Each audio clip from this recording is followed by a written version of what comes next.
ጤና ይስጥልን ክቡራን ተመልካቾቻችን፣ ሶማሌላንድ በቅርቡ እውቅና ከእስራኤል ማግኘቷ ይታወሳል። ከእስራኤል ያገኘችውን እውቅና ተከትሎ እርምጃውን በማውገዝ የተለያዩ ሀገራት ቱርክ፣ ሳውዲ አረቢያ እንዲሁም በአህጉራት ደረጃ የአውሮፓ ህብረትና የአፍሪካ ህብረትም የተቃውሞ ድምጻቸውን አሰምተዋል። የሶማሌላንድ እውቅና በእስራኤል በኩል ከማግኘቷ በፊት ከኢትዮጵያ መንግስት ጋር እንደ አውሮፓውያን አቆጣጠር ጥር 1 2004 የመግባቢያ ሰነድ መፈራረማቸው፣ በዚያ መግባቢያ ሰነድ ላይ ኢትዮጵያ የባህር መውጫ እንደምታገኝ በምላሹ ደግሞ ሶማሌላንድ እውቅና እንደሚሰጣት ነበር የተገለጸው። ከዛ በኋላ የመጣውን ተቃውሞ ተከትሎ ይመስላል የኢትዮጵያ መንግስት ብዙ አልሄደበትም። በዚህ መሀል እንግዲህ የእስራኤል እውቅና መምጣቱን ተከትሎ ከፍተኛ ተቃውሞ አለ። ያ ተቃውሞ ወዴት ያመራል? ይሄ ለሶማሌላንድ ምን ማለት ነው? በአካባቢው ስለሚመጣው ነገር ከኢትዮጵያ አንጻር እንዴት ይታያል የሚለውን ከፖለቲካል ሳይንቲስቱ ፕሮፌሰር ብሩክ ኃይሉ ጋር ቆይታ እናደርጋለን። ተከታተሉ። አመሰግናለሁ ፕሮፌሰር። እንግዲህ ከሶማሌላንድ ጋር በተያያዘም በተለያየ ጊዜ ተወያይተን ነበር። በጉዳዩ ላይ ደግሞ ያው በዝርዝርም ያውቁታል ብቻ ሳይሆን በቅርቡም ሶማሌላንድ እንደነበሩ ሰምቻለሁ እና በመጀመሪያ ሶማሌላንድ እንደው እውቅና ከማግኘቷ በአጭር ጊዜ ውስጥ ነው እንግዲህ ወደዛ የተጓዙትና በፊት ማለት ነው ከእርሶ ከተመለሱ በኋላ ደግሞ የእውቅና ጉዳይ መጥቷልና ምናልባት እንደው ለምን ሄዱ የሚለውን እስቲ ከሱ እንነሳ። እሺ፣ በጣም አድርጌ አመሰግናለሁ ለተሰጠኝ እድል። በቅርቡ ሶማሌላንድ የሄድኩት በስራ ነው። የሄድኩትም ሀርጌሳ ነው። እዛ ዋና ከተማዋ መሆኑ ነው። ትክክል። እዛ ኢንስቲትዩት ፎር ዲፕሎማሲ ኤንድ ኢንተርናሽናል ሪሌሽንስ የሚባል ሞሮሌስ በእንግሊዝኛ የሚባል ተቋም አለ። ከውጭ ጉዳይ ሚኒስቴር መስሪያ ቤት ከሶማሌላንድ መንግስት ስር ያለ ነው። ቲንክ ታንክም ነው እና ዲፕሎማቶቻቸው አዲስም ሆነ ነባር ሲኒየሮች የሚማሩበት ቦታ ነው እና እዛ የሄድኩትም በትምህርቱ ዘርፍ ለአንድ ሶስት ሳምንት ተኩል ገደማ ለማስተማር ነበር። በተለያዩ ሳብጀክቱ ላይ ሆኖ ዋናው ግን ዲፕሎማሲና ፎረን ፖሊሲ ላይ ባለኝ ተሞክሮ ብዙ ዓመት የተሰራውበትም ስለነበረ አገሬ ውስጥ እና በተለይ አሜሪካን ሀገር እንደገናም እንደ ፎርመር ዲፕሎማት ቀን በቀን የተሳተፍኩበት ስለነበረ ቲዮሪና ፕራክቲሱን ባያያዘ ሁኔታ ለመማማር ነበር። ፔፐርም ይጽፋሉ፣ ፈተናም ይወስዳሉ። ፕራክቲካል ዲፕሎማቶችም ስለሆኑ ከሳይንስ ብቻ ቲዮሪ ደረቅ የሆነውን ቲዮሪ ብቻ ሳይሆን ቀን በቀን በስራቸውም ተግባራዊ ስለሚያደርጉት የተቀላጠፈ ፈጠን ያለና ፕሮብሌም ሶልቪንግ ላይ ያተኮረ ስልጠና ነበር ማለት እችላለሁ እና በዚህ ምክንያት ነው እዛ የመሄድ እድል የገጠመኝ። ምን ያህል ጊዜ የቆየው ነው? 3 ሳምንት። 3 ሳምንት ረዥም ጊዜ ነው። አዎ። ምናልባት እንደው ለሁላችንም ለግንዛቤ እንዲመች አንድ በዓለም አቀፍ ደረጃ እውቅና የሌለው ሀገር ማለት ምን ማለት ነው ስትይ ምን አዩ? እንዴት ከየት ልጀምርልህ? ብዙ መናገር ይቻላል። በተለይ እድሜም አለ እንግዲህ ሙያዬም ስለሆነ ጉጉቱም ስላለኝ ብዙ መናገር ይቻላል። ከደረስኩበት ጀምሮ ብቻ ሳይሆን ለራሴም እንደ መርሳት የለብን እንደ አንድ አካዳሚክ ሰው በአካል እዛ ባልኖርም በዝርዝር ሶማሌላንድ ምንድናት፣ ታሪኳ ምንድነው፣ የፖለቲካው ትኩሳት ሁኔታው ምንድነው፣ አመሰራረቱ ምንድነው፣ ከሶማሊያ እንዴት ተለዩ፣ ለምን ተለዩ፣ አሁን ያለው ቁርሾና መቆራቆስ ምን ያህል ድረስ ነው፣ ከኢትዮጵያ ጋር ያለን ግንኙነት ታሪካዊ ምን ይመስላል፣ አሁንስ የሚለው ሁሉ ነገር እንግዲህ መቼም ያለ ነገር ነው ማለት ነው። የቀረው ነገር ቢኖር ምንድነው ፊዚካሊ በአካል ሄዶ እንደመነከር በለው ህብረተሰብ ውስጥ ገብቶ ከኤርፖርት ጀምሮ ከሾፌሩ ጀምሮ ሆቴል አካባቢ ያሉትን ሰዎች መስተንግዶ የመሳሰሉትን የውጭ ጉዳይ ባለስልጣናትን፣ ወጣቶችን፣ ሲኒየሮችን፣ ሚኒስትር ዴታ የመሳሰሉትንም ደግሞ በማገኘው አጋጣሚ በመነጋገር በጨዋታም ደርዝ ባለው ሁኔታ እንደገናም ክላስ ውስጥ ሌክቸር ከሚናገሩት ከነሱ ስታንድ ፖይንት የመሳሰለውን ትንሽ ለቀም አድርጌ የመጣ ይመስለኛልና እንዴት ነው ብትል ጥያቄ ለመመለስ ኦቨርዌልሚንግ በሆነ ሁኔታ የሶማሌላንድ ዜጎች ልበልህ ያገኘኋቸው ምንድነው ሀገራችን ነፃማ ወጥተዋል 34 ዓመት በነገራችን ላይ እውቅና ማግኘት አለባት በሚል ትልቅ ቁጭትና ትልቅ ፐርፐስ ድሪቨን የሆነ ጎል አላቸው፣ ደንበኛ ግብ አላቸው። መታወቅ አለብን፣ ዓለም አልተቀበለንም፣ ይሄ ፌር አይደለም፣ ኢፍትሃዊ ነው። እኛ ለራሳችንም ለአካባቢውም ለዓለምም እንደ አንድ ሶቨረን ሉዓላዊ ሀገር ኤግዚስት እንደምናደርግ አስመስክረናል። ያም ፓራሜትር አለው። አንድ ስቴት እንደ ስቴት አንድ ሀገር እንደ ሀገር ሲቆይ ይህም ስቴት የሞንቴቪዲዮ ሁሉ በኢንተርናሽናል ሕግ ሞንቴቪዲዮ አለ የሚባል ሩልስ እና ሬጉሌሽን አለ። እሱ ማለት አንድ ሀገር ለመቆጠር ለመብቃት እንዲያበቃው ራሱን የቻለ ሕዝብ፣ ቴሪቶሪ፣ ክልል፣ መንግስት እንደገናም ደግሞ ኮንቲኒየስ የሆነ የስቴት ፖለቲካል ኦፐሬሽንስ እና ደግሞ መጨረሻው እንግዲህ አምስተኛው እውቅና ይሆናል ማለት ነው። ያን ሁሉ ያሟላን ሀገር ነን ብለው ማስረጃ ያቀርባሉ። ማስረጃው ደግሞ ዝም ብሎ ኋላ የሚዋልል ሳይሆን እውነተኛ ማስረጃ ነው። ለአብነት ያህል በሚገርም ሁኔታ ኮንቲኒቲ ያለው ባጀት ያለው መንግስታዊ መዋቅር፣ የመንግስታዊ ሚኒስቴር መስሪያ ቤቶች ሰላማዊ የሆነ ስልጣን ቅብብል በደንብ አላቸው። ፕሬዚደንሻል ምርጫ እንኳን እንደምታስታውሰው ያለፈው ባለሳሳት ኦክቶበር ነበር። አለፈው አመት ማለት ነው። ወደ 6 ጊዜ አድርገዋል። ወደ 6 ጊዜ አድርገዋል። ፕሬዚደንሻል ምርጫ ነው። የተለያዩ ፓርቲዎች አሏቸው ጠንካራ የሆኑ ያለፉት እንደምታስታውሰው ጃንዋሪ 1 2024 እንደ አውሮፓ አቆጣጠር ከኛ ጋር የተፈራረሙት ሙሴ ቢሂ ናቸው። እሳቸው የኩልሚያ ፓርቲ መሪ ናቸው። ተሸነፉ። ተጨባብጠው ነው ስልጣን ያስረከቡት። ለማል አብዱራህማን መሐመድ ቺሮ ይሉታል ለሳቸው። እሳቸው ደግሞ የዋዳኒ ፓርቲ መሪ ናቸው። እሳቸው ትንሽ ሶማሌ ናሽናሊስት ፓርቲ ይባላል። ሴንተር ራይት የሆኑ ናሽናሊስት ስሜት ያላቸው ከሃይማኖቱም ገባ የሚል ፓርቲ አይዲዮሎጂ ያላቸው ዝርዝሮች መግባት እንችላለን። ግን እኛ ደግሞ ሶሻል ዴሞክራቲክ የሆኑ ናቸው እና እንዲህ መቀባበል ተሸንፎ መግባት መውጣት አለ። እድሜና ጤና ካላቸው ቢሊቭ ሚ የዛሬ 5 ዓመት ደግሞ የኩልሚ የፓርቲ እንደገና ተወዳድረው ወይ ብሄ ተወዳድረው እድሜያቸው እንኳን ገፋ ብለዋል። አለዛ ሌላ ሰው ሆኖ እንደገና ይሸናነፋሉ እና አፍሪካ ካሉት እንግዲህ ያው 54 አይደለም እንግዲህ ሀገራት ሲደመር ዌስተርን ሳህራዊ ሪፐብሊክ 55 የሚሆነው ስናወዳድር ልክ እንደ ጋና ጥቂት ሀገራት ናቸው በአፍሪካ ያሉት። ተጨባብጦ ስልጣን የሚረካከብ ሀገር ጥራልኝ ቢባል ሶማሊላንድ ነው። በአኳያው እንግዲህ ዙሪያውን ብጠራልህ ኢቭን ኤርትራን ከጎረቤት ከአፍሪካ ጋር ምርጫ ተደርጎ ያውቃል? አያውቅም። ፓርላማ ተሰብስቦ ያውቃል? አያውቅም። ሌላ ፓርቲዎች አሉ? የሉም። ሻዕቢያ ነበር፣ አሁን ህግዴፍ ነው ያለው። ፓርቲ ፎር ዲሞክራሲ ኤንድ ጀስቲስ ማለት ነው። የስም ለውጥ ነው። ያው የስም ለውጥ ነው። ያው መጀመሪያ ትንሽ 97 ላይ ለወጡት። ባጀት አለው፣ አካውንታቢሊቲ አለው። የለም። ሚኒስቴር መስሪያ ቤቶች ውስጥ ካቢኔ ውስጥ በየሳምንቱ በየ15 ቀኑ እንደ ኖርማል እንትን አይሰበሰብም። ይህን ሁሉ ስትደምር ስታይ አንዳንድ እውቅና ምንድን ነው ያሰኛል ማለት ነው። ምንድን ነው የሚያሰኘው? በአካል በጭብጥ እኮ ሀገር ኤርፖርቶች አሉት። ሀገራት ኤርላይንስ ይመጣሉ ይሄዳሉ፣ ውስን ቢሆኑም ናቫል ቤዝ አላቸው። በርበራን አስፋፍተዋል። ሬጉላር አርሚ አላቸው። ፖሊስ አርሚ እና እንደገና ፓራ ኮማንዶ ፓራሚሊተሪ ሁሉ አላቸው። ፖሊስና ጸጥታ በደንብ የተከበረ ነው። በየቀኑ እኔ ከተማ ውስጥ ነው የከረምኩት። 2-3 ቀን ወደ በርበራ ወጥቼ የመጣሁት ለማየትና ሲያስጎበኙኝ ከሀርጌሳ። አዎ ያን ሰዓት ተኩል ነው፣ 90 ኪሎ ሜትር እንኳን አይሆንም። መንገዱ በደንብ የሰጠ በአውሮፓ ህብረትና በዩናይትድ ኪንግደም ቀድሞ ሞግዚት አስተዳደር የነበረችው በዛም የተሰራ ነው። ዛሬ 4 ዓመት እንደተመረቀ ነው ጠይቄ የተረዳሁት። በጣም የሰለጠ ቴሬኑ የጠበቀ ስሙት የሆነ ሰፊ ለቤት መኪና ብቻ ሳይሆን ለሄቪ ዲዩቲ ዚታው ከባድ መኪናዎች የእኛንም በጣም በብዙ አይቻለሁ።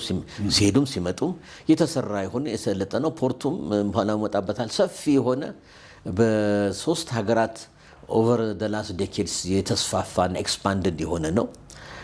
ሶቪየት ህብረቶች አስፍተውታል። በጊዜው በጣም አስፍተውት ነበር። ምክንያቱም ለኮሜርሻል ሳይሆን ፕራይመሪ ለሚሊተሪ ቤዝ ተጠቅመውበታል።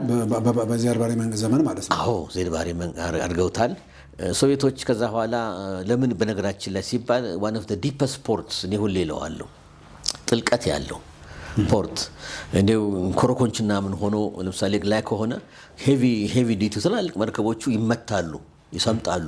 ስለዚህ ሊቀርቡ አይችሉም ወደ ኮስቱ ማለት ነው።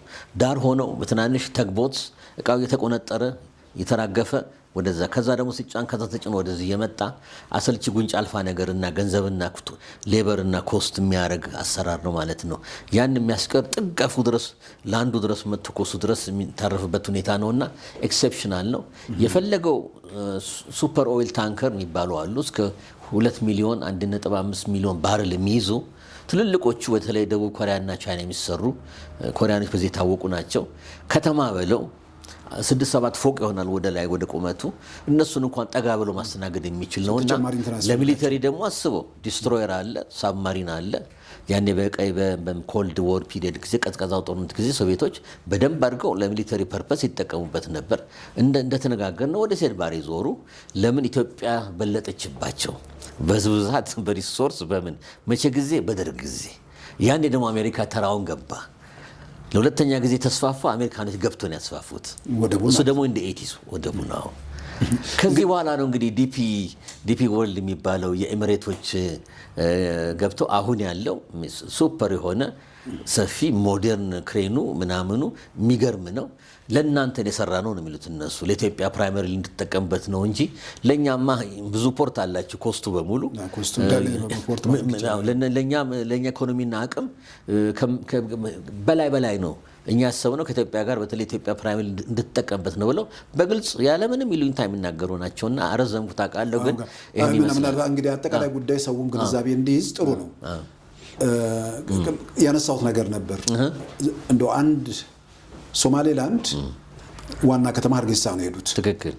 አንድ ሀገር አዲስ አበባ ወይ ደግሞ ናይሮቢ ወይ ደግሞ ሌላ ሀገር የቆየ ሰው እውቅና የሌለው ሀገር መሆኑን ፊልም ማድረግ የሚቻልበት ነገር አለ? በጭራሽ ምንም ነገር ምንም አታግለ ምን በለኝ። ለምን ስትል ደንበኛ ከተማ ህይወት አለ። በነገራችን ላይ ትልቁ ከተማቸው ነው።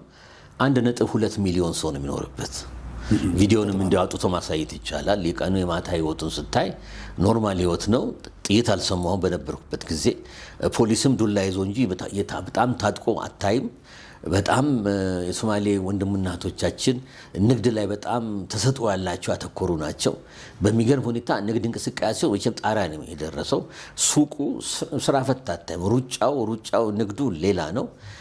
እንደገና ደግሞ የሚገርምህ ፕራይቬት ፕሮፐርቲ እና ፕራይቬት ካፒታል የተፈቀደበት ሀገር ነው ያለ ሪስትሪክሽን ያለ ገደብ። ይህን የምታየው መሰለህ ይህን ሁሉ ጠይቄ ያለው በዲቴይል 4 ቴሌፎን ኩባንያ አላቸው። እንግዲህ ጊዜ ያሳይ 4ቱም ይፎካከራሉ። አንተ የዛኛውን መታውን ተገናኘን እነጋገርና ዋጋውን አይታወዳድረህ ልክ አሜሪካ ነገር እንደምናደርገው ስዊች ታደርጋለህ። ወዲያው ስዊች ታደርጋለህ። 3 ኤሌክትሪክ ኩባንያ አላቸው ኤሌክትሪክ ሳፕላይ የሚያደርጉ በከተማ ውስጥና በአካባቢ ይታይህ። ይሄማ ሬሚተንስ ኩባንያዎች ልነግር አልችልም።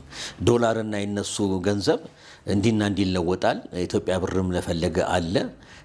ግን ቪዚብል የሆነ ማንም ሳይሳቀቅ በደንብ ተሸክሞ ወደ ጆንያ ባንክ ሲያገባ ሲያወጣ ታያለ። ቁጭ ብለው ሲዝናኑ ሲሰሩ ስለ ቢዝነስ ሲያወሩ ታያለ። መልካቸው ሁኔታቸው እኔም ከነሱ እኛም ከነሱ አንለያይም፣ አንድ ነን። በተለይ ጅጅጋ ያሉትን ሶማሌ ክልል ወንድምናቶቻችንም እዛም ስላስተማሩ ስላየው አውቃለሁ። ብዙ እንቅስቃሴ አለና አሁን ላልከው ምንም ልዩነት የለውም። የተጻፈ ነገር የለም። አገሩ ኤግዚስት ያደርጋል። የፖሊስ ኃይል አለ፣ ፍርድ ቤት አለ፣ ገበያ ሲገበያዩ ታያለ። ትራዲሽናል ገበያ ሆነ ሞሎች፣ ትልልቅ ሞሎች አሉ። ሰው እንደሚሰራለና ልዩነት ምንም አልፎ ነጮች ይታያሉ።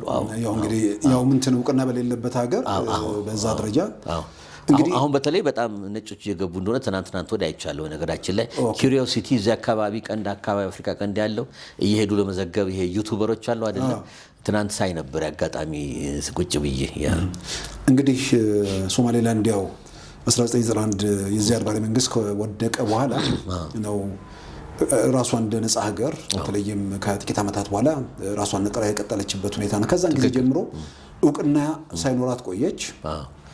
አሁን እውቅና የሚባለው ነገር መጣ። እዛ ጋም ሳንሄድ ምናልባት እዛው ሀርጌሳ ከተማ ውስጥ እንደው ሰዎችን በማነጋገር ደረጃ ያው አንዳንዴ በመረጃ የሚሰበሰብ ነገር አለ። ከዛ ባሻገር ግን ሰው እውቅናውን የምንድነው ሶማሌላንድ እንደ ሀገር በተባበሩት መንግስታት መታወቅ ምን አይነት ስሜት ነው? ምን ያህል ጉጉት አላቸው? ምናልባት እንደው ደግሞ በመረጃም ደረጃ የተሰማ ነገር ካለ አይ ይሄ ነገር ባይኖርና ተመልሰን ከደቡብ ጋር አንድ ላይ ሆነን የሚል ስሜት ሲኖር ነው ወይ? በጣም ጥሩ ጥያቄ። የሚገርም ነው ያላቸው ስሜት ማለት እውቅና ማግኘት ይገባናል፣ ተፈትሸናል፣ ዲዘርቭ እናደርጋለን ነው የሚሉት። እንግዲህ ታይ ኦፊሻሊ 34 35 ዓመት ይሆናል በቅርቡ። ይህ ብቻ ሳይሆን እነሱ የሚያስቀምጡት ታሪካቸውንም ጭምር ነው። ታሪካቸውን ጭምር ማለት ኮሎኒያል ኃይሎች ታውቃለህ አፍሪካን ሲቀራመቱ የአፍሪካ ቀንድ የተሰጠው እንደ ስፊር ኦፍ ኢንፍሉዌንስ ካርቭ እንዲያደርጉት ለፈረንሳይ ለጣሊያንና ለእንግሊዝ ነበር። አሁን ሶማሊላንድ ተብሎ የሚጠራው ሲከፋፈሉ ካርታ አስቀምጦ ነው እንግዲህ ይታይ በርሊን ኮንግረስ ላይ 1884 1885 እንደ አውሮፓ አቆጣጠር ቁጭ አድርገው ይሄ ለዚህ ይሄኛ ለዛ ኢትዮጵያም ለጣሊያን የተሰጠችው ያው የምናውቀው ነገር ነው ብለው ሲሉ ይህ አካባቢ ለእንግሊዝ ነው የተሰጠው። የአካባቢ እንግዲህ የኢሳ ጎሳ ነው ሶማሊላንድ። ፕሪዶሚነንትሊ ማይኖሪቲዎች አሉ፣ ነገር ግን ፕሪዶሚነንትሊ የኢሳ እንግዲህ ከትልልቆቹ ዘሮች ግንዶች ከአራቱ አንዱ ነው። ሶማሌ አንድ ህዝብ ነው፣ ግን ከዛ ደግሞ 42 ገደማ ሳብ ክላኖች አሉ። በነገራችን ላይ እሱም ኢንትረስቲንግ የሆነ እንትን ነው ስትራክቸር ነው ያላቸው። እሱን ያየን እንደሆነ እና እነዚህ የኢሳ ጎሳ ቺፎች፣ ኃላፊዎች፣ ትራዲሽናል ሊደርስ መሪዎች እንግሊዝ መምጣትን ሲያውቁ እንደሚሸነፉ ያውቃሉ። ታሪካቸውንም እንዳነበብኩት እነሱ እንደነገሩኝ በፊትም አነብ ነበር። አሁን ብለው ሞር ቀጥዬበታለሁ። ኔጎሽየት ነው ያደረጉት ከእንግሊዝ ኃይል ጋር። ቀጥታ ኮንፍሮንቴሽን ቢዋጉ የታወቀ ነው። ሞደርን ሰራዊትና ሞደርን ትጥቅ የያዘን ጋር ማሸነፍ አይቻልም። ሬዚስት ማድረግ ይችላሉ፣ ግን ማሸነፍ ግን አይችሉም። ስለዚህ ኔጎሽየት አድርገው ቺፎቹ በሙሉ ተሰብስበው ከእንግሊዞች ጋር ነው ንግግር ውስጥ የገቡት። እነዚህ ሰዎች ገብተው ይገርመሃል ቀጥታ ኮሎናይዝ መደረግ እንደሌለባቸው አሳምነዋል በጊዜው። ስለዚህ ሶማሊላንድ ኮምፔርድ ቱ ሞቃዲሾ ሶማሊላንድ እና ኢቨን ከኬንያ ጋር ስታወዳድር ኢቨን ከኤርትራ ጋር ስታወዳድር ኮሎኒ አይደሉም። ይህ ምንድናቸው? ፕሮቴክቶሬት ናቸው። ልዩነት አለ። ፕሮቴክቶሬት ማለት የሞግዚት አስተዳደር ማለት ነው። ምን ማለት ነው? ይሄ ውስጥ አስተዳደራቸው ነፃነቱን በጠበቀ ሁኔታ የውጭውንና ፕሮቴክሽንና ሴኩሪቲን ሰላም ማስከበርን የውጭ ኃይል አውሮፓ ኃይሉ ማለት እንግሊዝ ይይዛል። በተቀር ግን የውስጥ ነፃነታቸውን አውቶኖሚያቸውን አስከብረው ተፈራርሞ ነው ግቡ ያሉት። ይህን መርሳት የለብን። ብዙ ጊዜ የሚረሳ ነው። ከ70 ዓመታት በላይ ማለት ነው እንዴ! በጣም እንዲያውም ሞቃዲሾ ሳይቋቋም በ1884 ነው እንግዲህ እንደ አውሮፓ አቆጣጠር እስከ 85 እንግሊዞች ገብተው ጨረሱ። ያኔ ነው እንግሊዞች የገቡትና ይህን መብታቸውን አስከብረዋል። ሌላ ማስረጃ ማቅረብ ያስፈልጋል። ብዙ ዝርዝር ውስጥ ዋነኛ ብዬ አድርገ እንደው ለውይይታችን እንትን ለማያ ይህንን ነገር በደንብ ቁልጭ አድርጎ ለማስቀመጥ ኢቨን የውጭ ዜጎች ማለት እንግሊዞች ሶማሊላንድ ቢወልዱ የሶማሊ ዜግነት እንደማያገኙ ሁሉ አስፈርሟቸዋል። ዲፕሎማቶች እንኳን አምባሳደሩ ሳይቀር ሚስቶቻቸው ነፍሰ ጡር ሆነው ቀናቸው ሲደርስ ወይ ናይሮቢ ሄዳሉ፣ ጊዜ ከሌለ ቅርቧ ኔክስት ቅርብ የእንግሊዝ ቅኝ አለዛ ወደ ለንደናቸው ወይም ወደ አደን ፊት ለፊት አደን የመን ይሻገራሉ ማለት ነው። ያን ያህል ቀናዊ ናቸው። ያን ያህል ደግሞ መብታቸውን በዚህ መልክ ነው ያስከበሩትና ይሄ ሁሉም በዲፕሎማቲክ ሂስትሪያቸው ይገኛል ማለት ነው። ስለዚህ እነዚህ ሰዎች ለሀገር ፍቅር አላቸው፣ በጣም ከፍ ያለ ክብር አላቸው። እኛ ሶማሌ በጎሳ ሶማሌ ቢገር ፋሚሊ ውስጥ አለን እንጂ ከሶማሊያ ሞቃዲሾ ጋር ምንም የሚያገናኝ ነገር የለም ብለው እንደገና ለዚህ ጉዳይ ደግሞ ለማነሳው ማስረጃ ያቀርባል። ማስረጃው ምንድን ነው? በአንድ አስተዳደር ስል አልተስተዳደሩ። ቀድሞ የኖሩት ሶማሊላንዶች ናቸው። ከዛ ሞቃዲሾ ጣሊያን ገባና ኤርትራም ገባ፣ ሞቃዲሾም ገባ፣ ሊቢያም ቀደም ሲል እንኳን ሊቢያ የገቡት ጣሊያን አስተዳደር መሰረቱ። ኦኬ በአንድ ገቨርነር፣ በአንድ አስተዳደር፣ በአንድ ገንዘብ፣ በአንድ አድሚኒስትሬቲቭ ሲስተምና ሬጉሌሽን አልተዳደሩም። እነዚህ ጣሊያን ነው የሚናገሩት። በጣሊያን ቅኝ ነው። የጣሊያን ቅኝ ደግሞ ነፃነት የማይሰጥ የሚነፍግ በጣም ጨቋኝ የሆነ ስርዓት ነው። በኤርትራም በሊቢያም በሞቃዲሾ ማየት ይቻላል። በትምህርት ራሱ ማያምኑ እስከ 3ኛ ክፍል ሌላ ጊዜ ከአንተ ጋር እንኳን ተነጋግረናል። ተጨቁኖ ሚይዝ ነፃነት ማይሰጥ ምናምን ማይል ነው። እንግሊዞች ደግሞ እንግሊዝ ግርፍ ታውቃለህ። ናይጄሪያ፣ ጋና እንኳን ስንሄድ ትምህርቱን በጣም አፍነው አይዙም፣ ይማራሉ፣ ህግም ያስተምራሉ፣ ባንኪንግ ፋይናንሲንግ ያስተምራሉ። እንደገናም ደግሞ እንግሊዞች የሚታወቁት የእንግሊዝ ያለ የረቀቀ ግማሹ ተንኮል ይላል የረቀቀ አሰራርና አገዛዝ ዘዴ ያለ ፊት ለፊት እንደ ሁሉን እስር ቤት ሁሉን ምናምን ሳይሆን መጫን ሳይሆን በደንብ አድርገው ስፔስ ሰጥተው ገመድ አለ። ነገር ግን ሰፋ አድርጎ እንደ ልብ እየተሽከረከሩ ህብረተሰቡ እንዲኖር እያደረጉ ስራም እየለዋወጡ እንግሊዘኛም እየተናገሩ ስራም እየሰጧቸው የኖሩበት ሁኔታ ነው እና ነፃነትን የሚያውቁት ሀርጌሳዎች ናቸው። ለምን ብትል ፍሪደም ኦፍ ዘ ፕሬስ ራሱ ቀደም ብሎ ነው የጀመረው። ኢኮኖሚውም ቀደም ብሎ ነው የጀመረው። እንግሊዘኛ ብትል የሚገርም ነው። ጥሩ እንግሊዘኛ ይናገራሉ። በጣም ጥሩ የእንግሊዝ ግርፍም ስለሆኑ አያቶቻቸው አባቶቻቸውም ስለኖሩበት እንግሊዘኛ በጣም ያነበቡ ናቸው፣ ያውቃሉ። ሁሉ ነገራቸው ጽድት ያለ ቱ ደ ፖይንት የሆኑ የዓለምን ፖለቲካ ወደሚከታተሉ ቶለረንት ሆኜ ነው ያገኟቸው ከሌላ ጋር ሲወዳደሩ እና በአጠቃላይ ትንሽ ሞደርኒቲ የቀመሱ ናቸው ማለት እንችላለን። ወደ እንትኑ በቃ ራሳቸውን ችሎ ስለመውጣት እንጂ ከሶማሌ ጋር አንድ ስለመሆን ምንም ወደሱ ልክ ነው። ምንም ስሜት የላቸውም ለሞቃዲሾ። እንደውም እንደ ሸክም ነው የሚቆጥሯቸው። እውነቱን ለመናገር ሌላ ነገር ያስመስላል እንጂ እንደ ሸክም እንደ ኋላ ቀር አየነው እኮ ያችን 5 ቀን ሳይቸግረን ተንቀሽቅዥን ገብተን ማለት ጁን 26 ቀድሞ ነፃ ያወጣው ሀርጌሳ ሶማሊላንድ ነው። በእፍፍ ጁላይ 1 ሞቃዲሾ ነፃ ሲሰጣቸው ያው ጣሊያን ስለተባረረ ኤርትራም እንግሊዝ ነበር፣ ትረስትሺፕ ነበር በእንግሊዝም በኤርትራም በሞቃዲሾ ሶማሊያ። ያችን ትረስትሺፕ ጊዜ እንግሊዞች ሲያበቃ ዩናይትድ ኔሽን አድሚኒስተርድ በሆነ ሁኔታ ባንዲራቸውን ሲተክሉ የሞቃዲሾ አስተዳደር ጁላይ 1 ነው። የ5 ቀን ልዩነት ማለት በ5ኛው ቀን ያኔ በጊዜው ይቅርታ ማይደረግለት ትልቅ ስህተት ፈጽመናል ብሎ ያምናሉ። ትልቅ በነበረው አመራር እፍፍ ግልብ ፍቅርና በእፍፍ ገና ለገና ሶማሌን በሚል ገባንበት። ገብተን ግን 2 ዓመት በላይ አልፈጀብንም። አየነው እንደማያዋጣ ልክ እንደ ትዳር የዳር በጎነት አለው ምን አለው ግን አለ አይደለም አይሆን ነገር በደም ሳይጠናኑ ያለ እንትን ፓርትነርሺፕ የሚፈጠርበት ሁኔታ በቃ የማያጠግብ እንጀራ ከምጣዱ እንደሚባለው ወዲያውን የገባን ነው የሚሉት እና ከዛ ለመውጣት ጥረት ነበራቸው። አንድ ፍሮም ኤርሊ ኦን፣ ሁለተኛ አንድም የተፈራረምነው አግሪመንት የለም ነው ያሉት። በቡቀትና ግለት ጋብቻው መሰረትን እንጂ የ80 በለው ዋቴቨር ወረቀት አልነበረም የለም ነው የሚሉት። ይሄን ካልኩ በኋላ ኋላም ልንመጣበት እንችላለን። ምንድነው እንግዲህ እውቅናው በዛች 5 ቀን ውስጥ 35 ሀገር አውቋቸዋል። አንዱ ሀገር ማናት? ኢትዮጵያ ራሷ። እኛ ሀገራችን ኢትዮጵያ ለሶማሌላንድ እውቅና በአፄ ኃይለ ሥላሴ መንግስት ተሰጥቷል። በዛች 5 ቀን ውስጥ እስራኤል ሰጥታለች። 5ቱም ቋሚ ዩናይትድ ኔሽንስ ሴኩሪቲ ካውንስል ቋሚ ምክር ቤት ያሉት 5ቱም ሀያላን ሀገሮች እውቅና ሰጥተዋል። በዛች 5 ቀናት ውስጥ 35 ሀገር ነው የሰጠው። የተወሰኑም አፍሪካ ሀገሮች አሉ፣ አረብ ሀገሮች አሉ። ስለዚህ ይሄ ራሱ የሚያሳየው ምንድነው እውቅናቸውን ሰጥተውናል ነው የሚሉት እና በተፈጠረው ስህተት ይሄ እዚህ ላይ አደጋ ላይ ወድቀናል። ነገር ግን እኛ በምንም አይነት ከሞቃዲሾ ጋር ምንም ምንሄድበትም ስርዓት የለምና ነፃነታችንን ከፍለንበታል። በሴድ ባሬ ጊዜ ጄኖሳይድ ዩናይትድ ኔሽን አረጋግጧል። በነገራችን ላይ ተፈጽሞባቸው 200-300 ሺህ በላይ ሀርጌሳ ራሷ ወድማ እንደገና የተሰራቸው ብዙ ቦሮማ ብዙ ትላልቅ ከ1 ሚሊዮን በላይ እንኳን 4 ከተማ አላቸው ሶማሊላንድ። በነገራችን ላይ ቦሮማ ራሱ 1 ሚሊዮን በላይ ነው። ቡርኮ የሚባልም አለ አልኩም እንጂ ወደ ሁለቱም ጋር የሚቀጥለው ጊዜ ሆፕፉሊ ከሄድኩ አየዋለሁ። እሱም ወደ ፑንትላንድ ቀረብ ይላል። በጣም ቀረብ ሲል ነው ዳይሬክሽኑ ማለት ነው።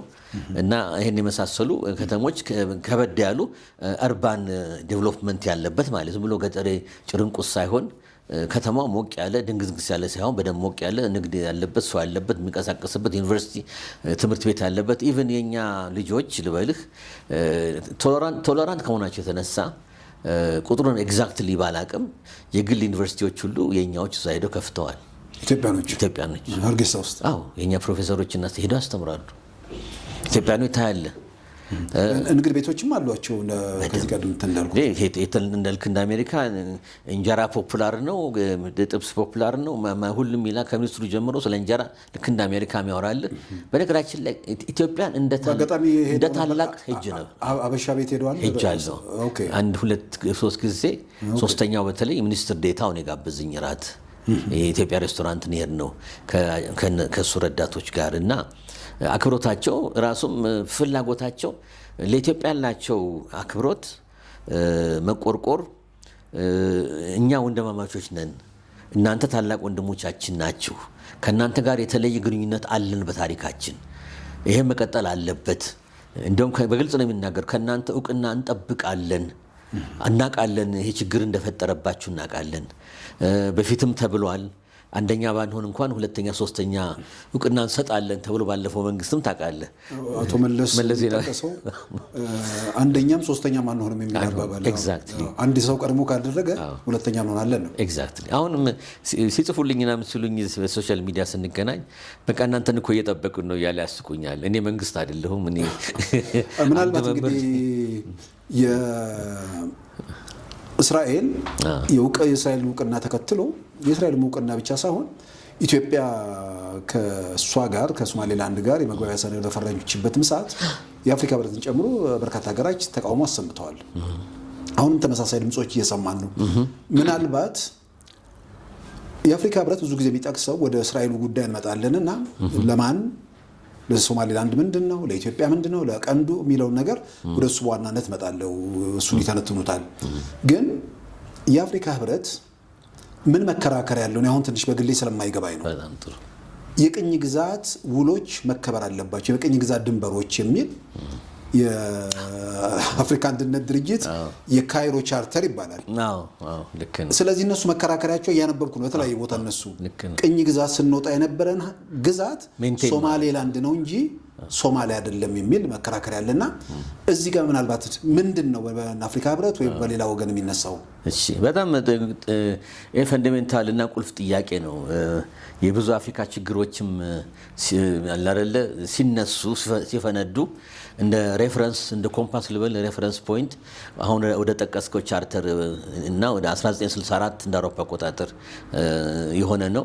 እሱ ላይ ነው ሁሉም ጣቱ የሚጠነቁለው። በተለይ ኦኤዩ አሁን ደግሞ አፍሪካ ህብረት ኤዩ እሱ ላይ ነው እንደ መፍትሄ ሰጪ አይ በሱ ሁኔታ መንካት የለብንም የሚሉት። እነዚህ ግን የተለዩ ናቸው። በከፊል አስረድቻለሁ። ኦልሬዲ ኤግዚስት የሚያደርጉ 35 ሀገር ያወቃቸው ናቸው። ይሄ ፋክት ነው። እንደገና መርሳት የለብን ምንድን ነው አፍሪካ ህብረት እኔ እንደውም እዚህ ላይ ሶማሌላንዶች አሁን ሚዲያ ላይ ጎበዝ ናቸው፣ ፓብሊክ ሚዲያ ላይ ጎበዝ ናቸው፣ ፒአር ላይ ጎበዝ ናቸው እንዳየሁት። ግን ብዙ መስራት ያለባቸው ይመስለኛል። በተለይ ምን ላይ አተኩረው ባይገርምህ 2004 እንደ አውሮፓ አቆጣጠር ባለሳሳት 2004 2005 ገደማ ፋክት ፋይንዲንግ ሚሽን ሶማሌላንድ ተልኮ ነበር። በአፍሪካ ህብረት ሪያሊቲ ኦን ዘ ግራውንድ ምንድን ነው ችግሩ ምንድን ነው ነፃ ናቸው ነፃ አይደሉም የሚሉት ፋክት ፋይንዲንግ ሚሽኑ እንደውም እዚህ ላይ ለተመልካች ማጋራት ስክሪን ላይ ይቻላል ብዬ ገምታለሁ። የእሱ ድምዳሜ በደንብ አድርጎ ነው ጀስቲፋይ የሚያደርገው። እነዚህ ሀገር ነፃ ነበሩ እንጂ ከሞቃዲሾ በፊት የነበሩ ነፃ ሀገር እንደሆኑ ነው የሚያሳየው። ስለዚህ የተባበሩት የአፍሪካ ህብረት ለምን እሱን አጉልቶ እንደማያነሳ አይገባኝም። ሁልጊዜ 64 ብሎ ነገሩን አፈና አድርጎ የማቀዝቀዝ ሁኔታ ስሜት ይመስለኛልና እኔ ሌላ አይደለም። ትልቁ መከራከያ ነጥብ 64 እንዳለ ሆኖ የፋክት ፋይንዲንግ ሚሽኑና ደግሞ ድምዳሜው ምንድን ነው የሚለውን ሁለቱን አወዳድሮ መታየት ያለበት ይመስለኛል። በተለይ አሁን ፌብሩዋሪ እየመጣ ነው። አሁን ጃንዋሪ ገባን፣ ትናንት ወዲያ። ፌብሩዋሪ ላይ አመታዊ ስብሰባ ይኖራል። እዛ ላይ ያለ ጥርጥር ለሶማሌላንድ ብለው ያሉ ሲምፓታይዝ የሚያደርጉ ምክንያቱም ዴሌጌሽን የላቸውም እና ይህን ጉዳይ የሚነሳ ይመስለኛል። እንደገናም ደግሞ ያነሳቸው ሀገራት አሉ የተቃወሙ እውቅና መስጠት የለበትም እስራኤልን ጀምሮ የሚያወግዙ ማለት ነው። የመጀመሪያው ሀገር ስለሆነች ያው በትሩን እስራኤሎች እየተመቱ ነው፣ የታወቀ ነው። ያው እነሱ ደግሞ ትከሻቸው የቻለ ነው። ምንም እንደነካቸው አይቆጥሩትም። ጠንካራ መንግስትና ሀገር ስትሆን እና ምንድነው ነው የሚለው አፊላ ያደርጉት ነው። ትከሻው ይችላል፣ የደነደነ ነው። ማንም ቢጫጫ እንትን አንልም ነው። እኛ ዓላማ አለን፣ ስትራቴጂክ ኢንትረስት አለን። ደግሞ ዝም ብለን ጣታችን አንጠባም። በደንብ ካልኩሌት አድርገን ከእስራኤል ብሔራዊ ጥቅም፣ ከእስራኤል ጂኦስትራቴጂክ ፖዚሽን ላይ ቀይ ባህር አለ፣ ሰሜን ቀይ ባህር። ብዙ ጊዜ ሰዎች የሚረሱት እስራኤል የቀይ ባህር ሀገር ናት። ሰው ዝም ብሎ እስራኤል ሜዲተራኒያን ሲ ብቻ በላይ ያለች ሀገር ይመስላል። አዎ እዛ አለች። ነገር ግን ገልፍ ኦፍ ኢሊያት አለ። ጆርዳንም የቀይ ባህር ሀገር ናት። አካባ አለ። ሁለቱ ሀገራት 15-20 ኪሎ ሜትር ገደማ የሚሆን መውጫና መግቢያ ቀይ ባህር ላይ ሰሜን ምስራቅ ላይ አላቸው። ከሲናይ ደቡብ ማለት ነው። እንዲህ ትራያንግሉ የሚገናኝበት ላይ ስለዚህ ይመለከታቸዋል። ከታች እንደ ስትራቴጂክ ኢንትረስት የኔታንያሁ መንግስትና የእስራኤልን ብሔራዊ ጥቅም ለማጠናከር የወሰደው ፖሊሲ በእኔ ድምዳሜ ምንድን ነው? ከታችም ባቤል መንደብ ደቡብ ገልፍ ኦፍ አደን የሚጀምርበት የህንድ ኢንዲያን ሳብ ኮንቲነንትን ሶኮትራን አልፈ የምትሄድበት በሙሉ እስራኤሎች ኢንትረስት እንዳላቸው ያንንም ለመከላከል ያንንም ደግሞ በደንብ አካባቢው ለማስከበር ጠንካራ ኔቨል ፓወር ባህር ኃይል እንዳላቸው በርበራ ላይም ኢንትረስት እንዳላቸው ፊት ለፊት ባይናገሩትም ብዙ መረጃዎችና ቲንክ ታንኮች እየጻፉበት ነው። ታውቃለህ አንተ እንደ ሜዲያ ባለሙያ ይህን ሰሞን በየቀኑ ነው ብዙ ነገሮች የሚወጡትና እዛ ላይ ኢንትረስት ያላቸው ይመስላል። በሁለቱ ሀገራት መካከል ሚቹዋል ኢንትረስት እንዳለ ነው። ወደ አፍሪካ ህብረቱ ስንመለስ እስራኤልን አወገዙ። ግን እስራኤል የምትበገር አይደለችም፣ አትመለስም። ከዛ አሁን ሁለተኛው ሀገር ማን ይሆናል የሚለው የታዛቢነት ሚናዋን ይከለክሏታል። በአፍሪካ ህብረት ውስጥ ታዛቢነት ሚና አላት መሰለኝ ብዙ ሀገሮች ሊያስወጧት ይችላሉ። ግን አሁንም ቢሆን ትከሻቸው ደንዳና ነው። ዛሬ እኮ ቢወጡ 5 ዓመት በኋላ ይገባሉ። የሚጎዳው አፍሪካ ህብረት ነው እንጂ እነሱ አይመስለኝም። ምናልባት ፕሮፌሰር ጀርመንም ናት፣ የአውሮፓ ህብረትም ታዛቢ ናቸው፣ ብዙ ሀገራት ታዛቢ ናቸው። ነገራችን ጥሩ ነጥብ አንስተሃል። ምናልባት ከአፍሪካ ጋር ያላት እንትን ያ ነው። ከዛ ያለፈ እሷ ላይ ጫና ማድረግ የሚቻል ነገር የለም። ግን ይነስም ይብዛ ተቃውሞ አለ በአውሮፓ ህብረትም በአፍሪካም በመካከለኛው ምስራቅ ሀገራት ቱርክ ድረስ እስከ ቱርክ ሄደ ምናምን ተቃውሞ አለ። ቻይና ድረስ ሄደ። ልክ ነው። የታይዋንም ጉዳይ ስላለ ግን እስራኤል ለምን ይህን ዋጋ ትከፍላለች? ምን ለማግኘት? አንደኛ ለምን ዋጋ ትከፍላለች? ዋጋ መክፈሉ ውጤት ነው። ኮዙ ምንድን ነው? ለምን ጀመረች ነው አይደለም? ጀመረች አስበውበት ነው የጀመረው። ብሔራዊ ጥቅማቸው እንትን ለማለት ነው። ወስነው ጀምረዋል። ብሔራዊ ኢንትረስታችን በሚል አንድም ቲዮሪ አለ። በጣም ሪሞት ሊሆን ይችላል። እንግዲህ ከወዳጅ ሀገር አሜሪካ አለች፣ ሀያል ሀገር። ተመካክረው ያደርጉት ምን ይበሉት ዩል ኔቨር ነው። ግን በአደባባይ እንዳልተመካከሩ ነው እየተናገረ ያለው። በአደባባይ ነገር ይነገራል። ያው ታውቃለህ ፖለቲካ ነው። ግን በውስጥ እስቲ አንቺ ሞክሪና አይሱን ብሬክ የሚያደርግ ሀገር ያስፈልጋል። ኢትዮጵያ ገና ስንፈራረም እሪ ነው የተባለው። እንግዲህ ቆመናችን ትከሻችን እንደ እስራኤል አይደለም። ስለዚህም ነው ብልህ ሰው ደግሞ ዝም ብሎ መፋለም የግድግዳ ጋር መጋጨቱ ራስን መጉዳት ነው እንጂ ምንም ዋጋ ለክተህ ነው እጅህን የምትሰደው። ኤግዛክትሊ። ስለዚህ አይተህ መለስ ስትልና አፕሮፕሪየት ጊዜ ደግሞ ይጠበቃል። ተረሳ ማለት አይደለም። እኔ ደጋግሜ እንትን ላይ ኢንተርቪው ላይ አንተ ላይ መሰለኝ ዓመት አድርገናል በዚህ ጉዳይ ላይ የዛሬ እንትን ኤምኦዩ ከተፈራረሙ በኋላ ይሄ ሪትሪት የማድረግ የመሸነፍ የመሸሽ አድርጌ አልወስደውም። የብልህ አካሄድ ነው። ታቀዘቅዘዋለህ፣ አለቀ። ታቆየውና ትክክለኛ ወቅት ደግሞ ትጠብቅና ብድግ ብቅ ታደርገዋለህ። ምክንያቱም ዓላማችን ግልጽ ነው። ውሃ በር እንፈልጋለን። ያን ደግሞ የሚያስተናግደን ሀገራት ዙሪያዎች አሉ። የአጋጣሚ የሆነ ሁለቱ ሞሮሌስ በተለይ አንዱ ሆስታይል ነው፣ ፍላጎት የለውም። የሚታወቀ ነው ማን እንደሆነ። ኬንያ ትርቀናለች፣ ግን አኮሞዴት ለማድረግ ፍላጎት አላቸው። ጅቡቲ ናት።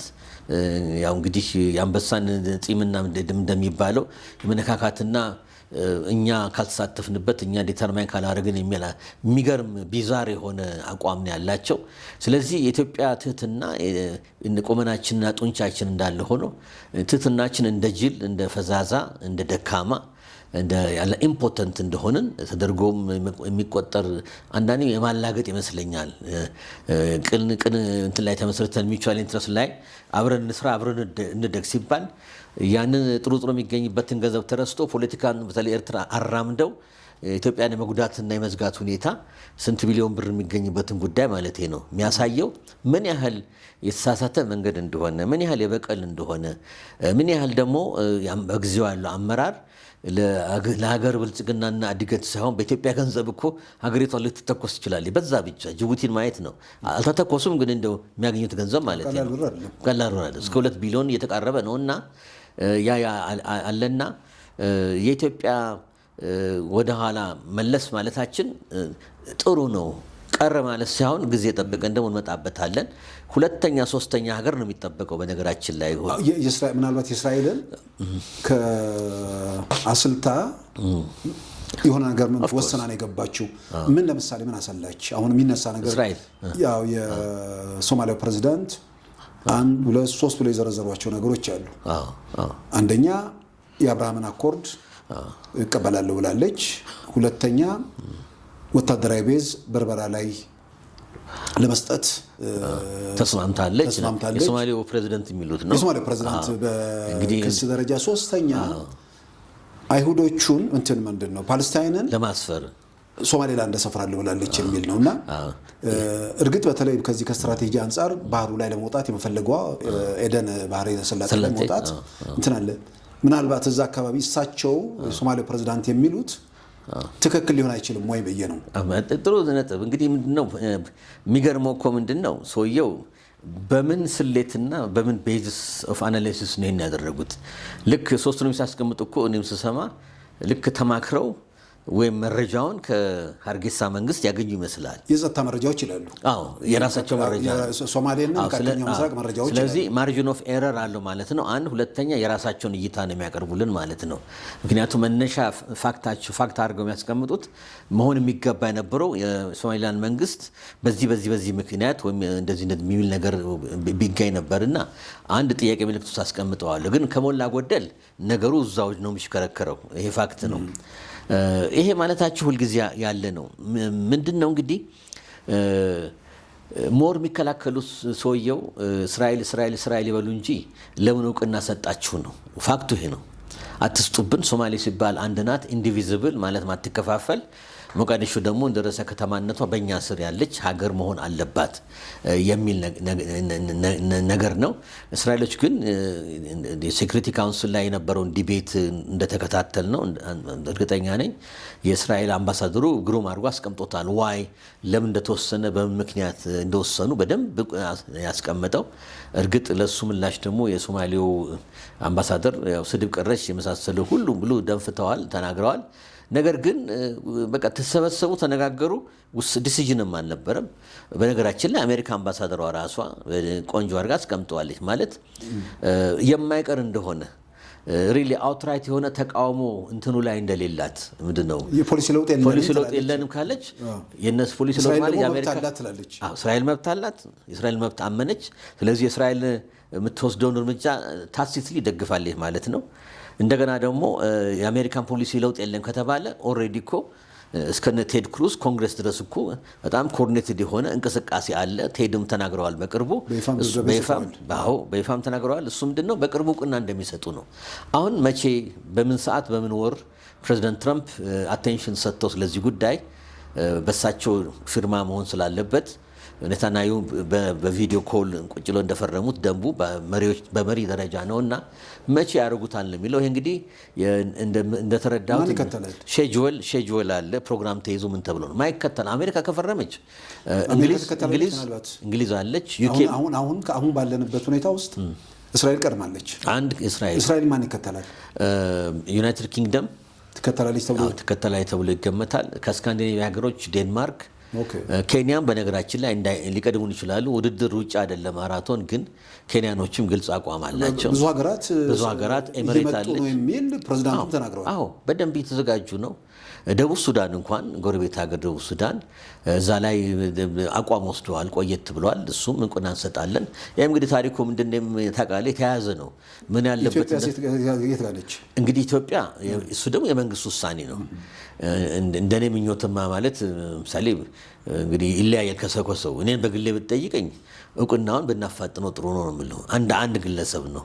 ምክንያቱም አንደኛ አይቀሬ ጉዳይ ነው፣ ሁለተኛ የሚጠበቅ ነው። ሁለተኛ ከምትሆን እና አሜሪካን የምታክል አሁን አሜሪካ መታ ኢትዮጵያ ሶስተኛ ብትሆን በቃ ነገሩ ከሽፏል።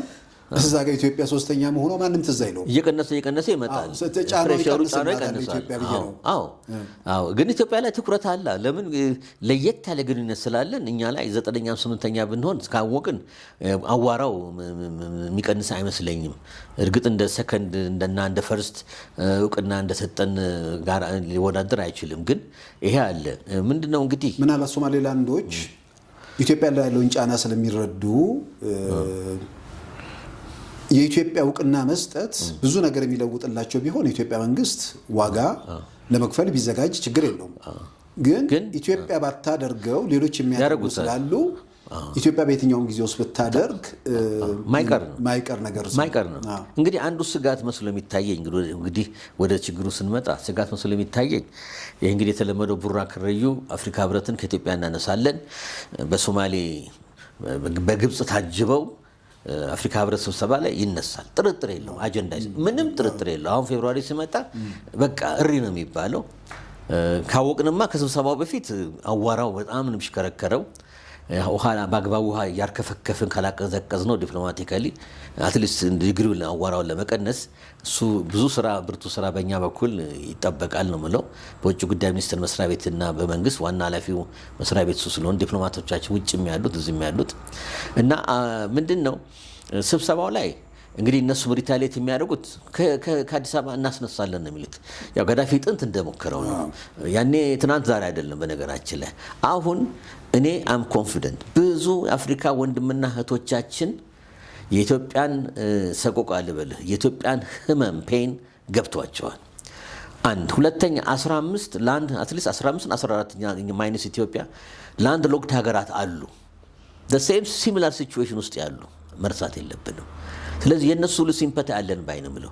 ኡጋንዳ ምናምን በደንብ ኡጋንዳ፣ ሩዋንዳ፣ ቡሩንዲ፣ ቻድ እያልን እንቀጥላለን። ብዙ ሀገራት አሉ እንደምታውቁ። ዚምባብዌ ከታች ማላዊ እያለ ይሄዳል።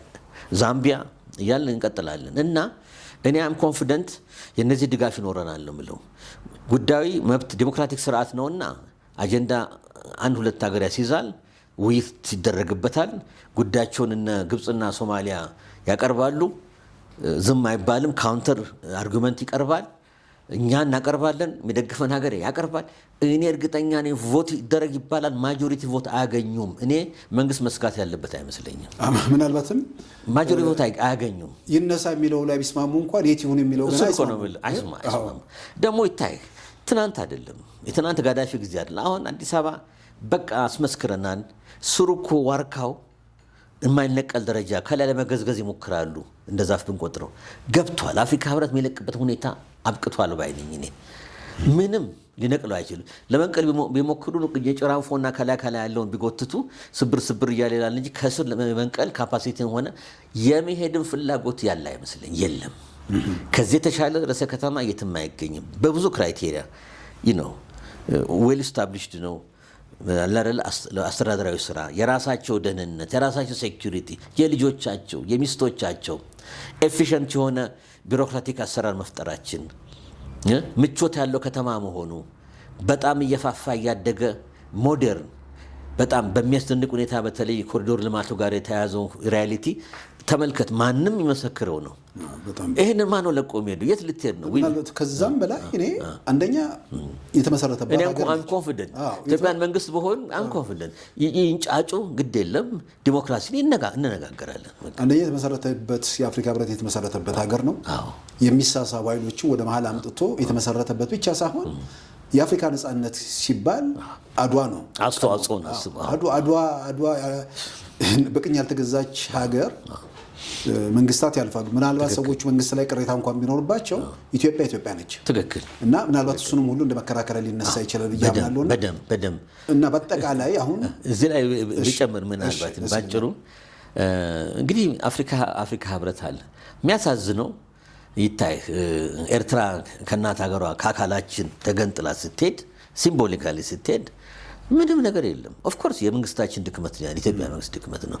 ቡራ ከረዩ አልተባለም፣ ፈቃድ ነው የሰጠው። ደቡብ ሱዳንም እንደዛ ነው። ለምን ደቡብ ሱዳኖች 30-40 ዓመት ተዋግተው በቃ አሳምነዋል እኮ እነዚህም እኮ መኖር እንደሚችሉ። በተለይ እነዚህማ በተጠናከረ ሁኔታ ነው። ሰላም እኮ 34 ዓመት ውጊያ ያለው ሰላም ያለበት ሀገር ነው። አስመስክረዋል። ሀገር ናቸው። ሁሌ ብለው ነው ልክ የ34 ዓመት ጎረምሳ አትለው ሙሉ ሰው መጥቶ ጸጉሩም ገባ ገባ ያለ ነው ሁሌ ብለው መጥተው ፊት ቆሞ አልወለድኩም ልጅ አይደለም አላቅም እንደማለት ነው። ኤግዚስት እኮ ያደርጋል። አየር ባየር እኮ አይደለም። ኢንተርናሽናል ሪሌሽንስ እና ፖለቲካውን እኮ ያካሄዳል።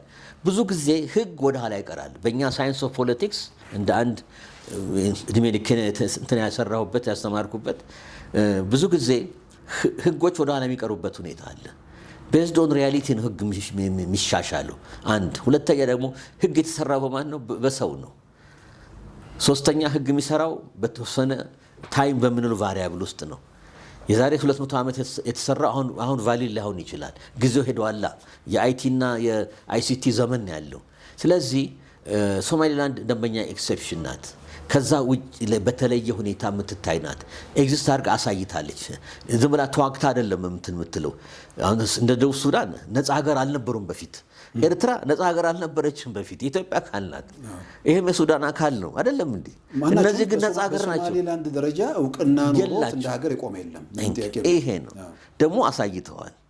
የስድስት ወር የሶስት ወር ታሪክ ነው። የቀደመም ታሪካቸው ነፃ ወጥተው እንደ ሀገር ቆመዋል። ለብቻቸው ቆመው አሳይተዋል። እና ከዚህ በላይ ምን ኤቪደንስ ያስፈልጋል? ኤርትራም ጋር ቢመጣ በሞግዚት አስተዳደር በእኛ ስር ነበር። ኢትዮጵያ ስር ብቻቸውን እንደ ሀገር አላሳዩም።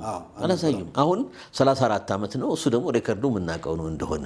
የነዚህ ግን እኮ ሬከርዱ ሰላም አለ ምን አለ እና ምን መሰለን ጠቅላላ ምን ጠበሳ ያለበት ምን አይችልም ለሚባለው ነው። መቀመጫው እንደ ልቡ መቀመጥ አይችልም እና ሀገሮች ስጋት አላቸው። ወጣ ልል ነው አሁን ወጣ ስል ከቱርክ ሊጀምር የማይኖሪቲ የኩርዶች ንቅናቄ አለባቸው። ሁልጊዜ የቱርክ ሬከርድ እኛ የፖለቲካል ሳይንስ አናላይዝ ስናደርግ እና ኤዥያን ፖለቲክስ ሳስተም ስንማር ምንድን ነው በቃ አንገፈግፋቸውን የመገንጠል ጥያቄ ለምን ራሳቸውን እያሰቡ ናይትሜር አለባቸው። ኦልሞስት 19 እስከ 20% ኦፍ ቶታል ፖፑሌሽን ኦፍ ቱርክዬ ኩርዶች ናቸው።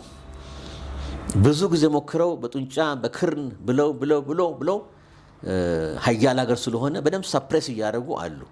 ቅርብ ዓመት ቢቸግራቸው ኦቾላ ፔካካ ትልቁ ፓርቲ ጎሬላ ሙቭመንት ነው። ሶዮን አድምጠው እንደ አሳ ያዙት። እስር ቤት ገባ፣ ታሸ፣ ምን አለ፣ ተስማሙ፣ አግባቡት።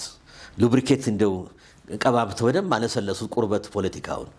ተግባቡና ምን ትፈልጋላችሁ? መብታችሁ እናከብራለን። የራሳችሁ ፓርላማ የራሳችሁን እንሰጣለን። ግን ወደ እንደ ተርኪ ፖሊቲ መኖር አለባችሁ። ተስማሙ። እሱም በቴሌቪዥን ወጥቶ እንዲናገር ነው ያደረጉት። ተከታዮች ሆይ የኩርድ ህዝብ ሆይ መሳሪያን አውርድ። አሁን የደረስንበት ደረጃ ዲሞክራቲክ ስፔሱ ሰፍቶልናል። ከመንግስት ጋር ተነጋግሬያለሁ። ብዙ ሳምንታት ወስደን እስከ ፕሬዚደንቱ ድረስ ተግባብተናልና መሳሪያን አውርድ ባለው ዲሞክራታይዜሽን ኢንተርናል ዲሞክራታይዜሽን እንቀበል ብለዋል። አወረደው። ስንት 20-30 ሺህ አውረደው። አሁን ገቡ። ሌላ አሁን ሲሪያ ምናምን እሪ ቢሉ ለምሳሌ የኩርድ ጥያቄ ነው። አትሊስት ኢንተርቴን አድርገውታል ሳዳም ከወደቀ በኋላ። ሲሪያ ዓመት ከሩብ ሆናቸው እየታገሉ ነው። ስለዚህ ቻይና የታይዋን ኬዝ ስላላቸው ነው።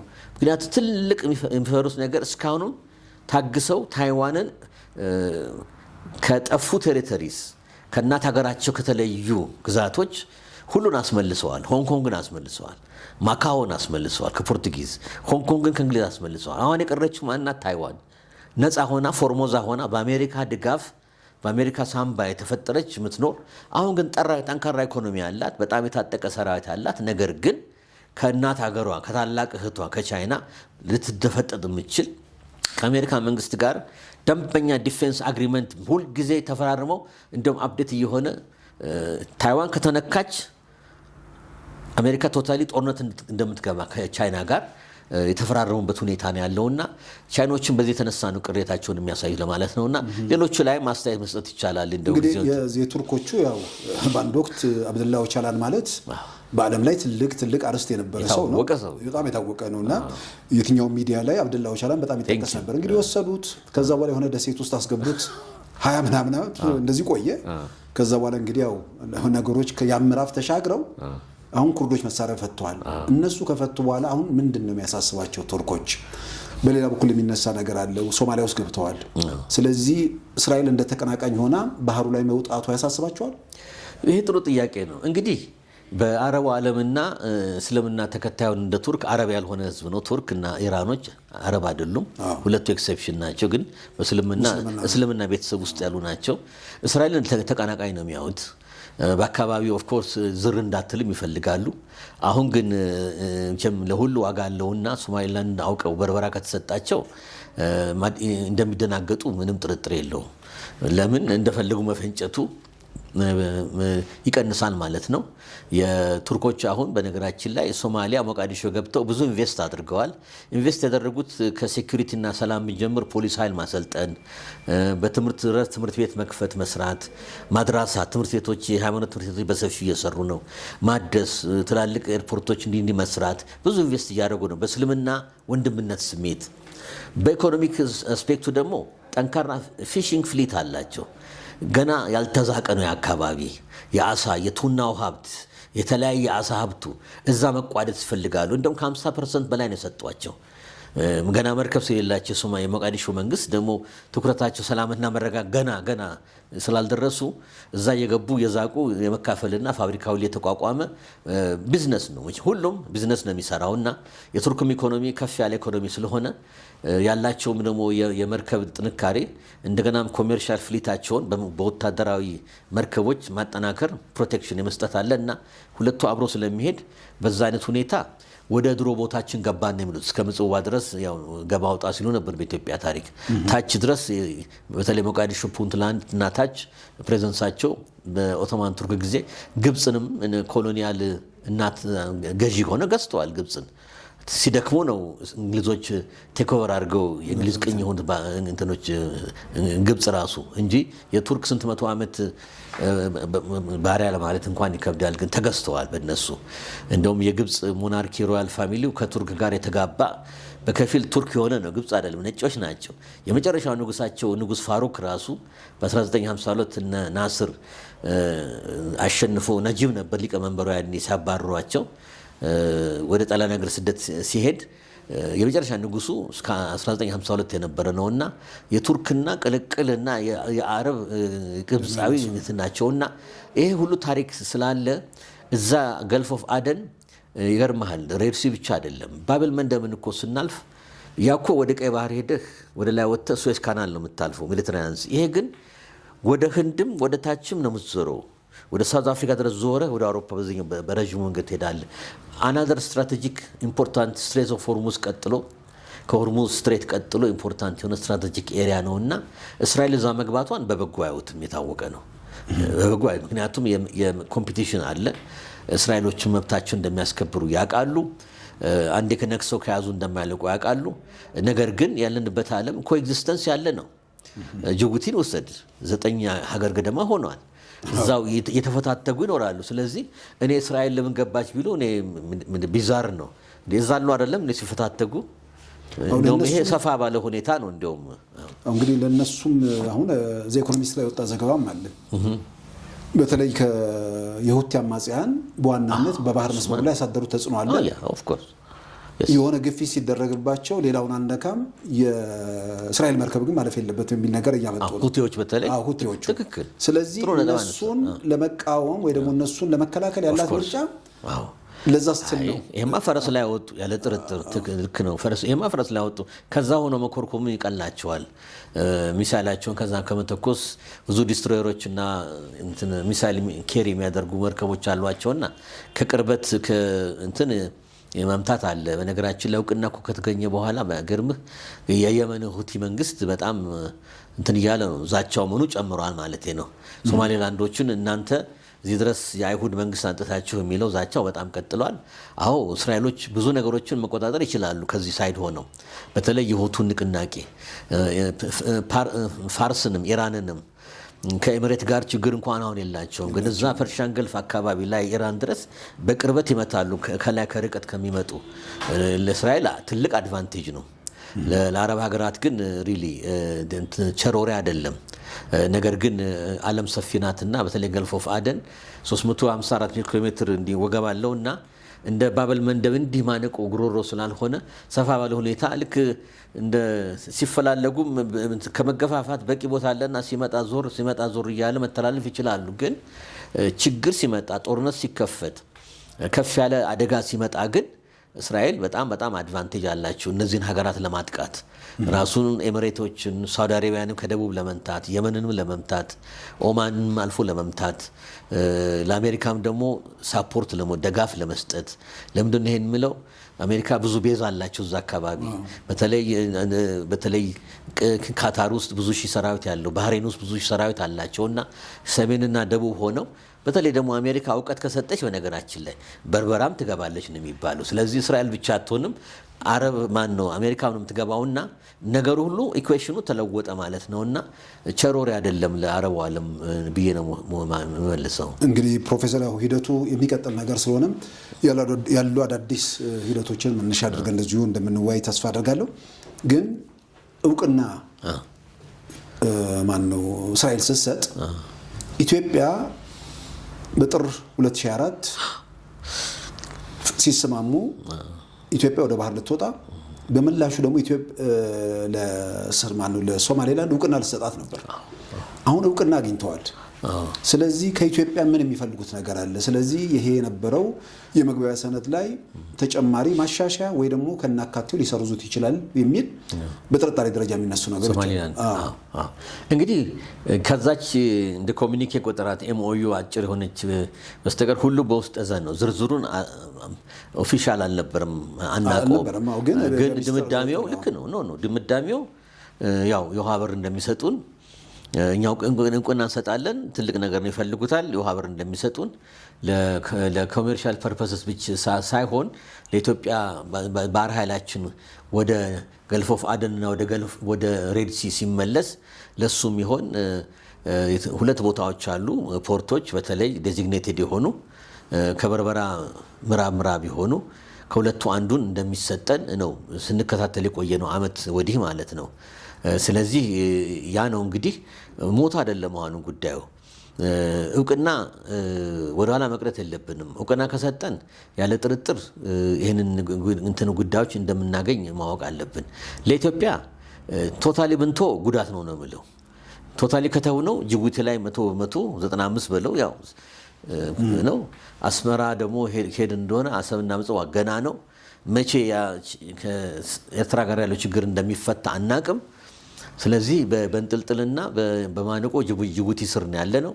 ሰሞኑን ሁሉ የተፈጠሩ ሁኔታዎች አሉ። የእኛን ትራንዚት ኩባንያዎች ሁሉ የመቆጣጠር ሁኔታ አንዳንድ ጉዳዮች አላሟላችሁም የተባለ ጫና ኦፐሬት እንዳያደርጉ መከልከል በሚኒስትር ደረጃ ኢቭን ቻምበር ኦፍ ኮሜርስ ንግዱን ህብረተሰብ ወክሎ ሄዶ ጅቡቲ መነጋገር አለ።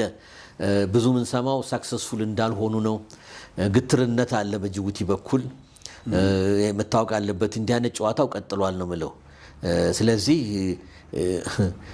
ሁሉ ነገር ህይወቱን በአንድ ሰው ላይና በአንድ ሀገር ላይ አንጠለጠለ ሀገር እና ሁለት ሀገር ላይ አንጠለጠለ ሀገር አንድ አይደለም። ስለዚህ እንቁላሎቻችን ሁሌ እንደምለው በአንድ ዘንቢል ከተን ነው የምንቀጥለው ወይስ 2-3 አድርገን አማራጭ እንፈልጋለን?